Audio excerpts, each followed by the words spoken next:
Jour 20, Santillana del Mar, Comillas. Alors aujourd'hui c'est un jour un petit peu particulier parce que il y a la tempête et la tempête elle était vraiment terrible avec des rafales à plus de 85 km/h et les routes et les chemins inondés comme vous pouvez le voir sur la vidéo en ce moment. Donc avec Martin, le chemin est pas très praticable. En fait, on a pris le bus en fait tout simplement parce que c'était juste infernal de pouvoir avancer face aux éléments. Voilà, donc on a pris le bus et on est arrivé ensuite à Comillas, qui est une ville vraiment très belle. On est allé récupérer notre loc sous les pluies battantes et un vent. On ne pouvait même pas ouvrir les parapluies. Nous avons décidé avec Martin de visiter la ville. Et quelle fut notre surprise, justement, de voir que c'est une ville qui, au début du XXe siècle, a été une ville balnéaire très en vogue. Donc là, on s'apprête à aller visiter ce qu'on appelle une folie en France. Et en Espagne, ils appellent ça un caprice. Et là, c'est le caprice de Gaudi.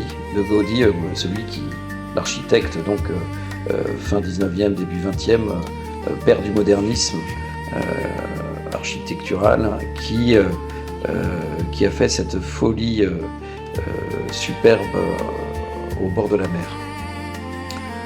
Au début, on y est allé avec Martin pour vraiment faire quelque chose. Et finalement, on a passé un super moment. C'était hyper agréable. Vraiment très beau, très bien restauré. La maison a été à l'abandon jusque du milieu du XXe siècle jusqu'à 1970, où elle a finalement été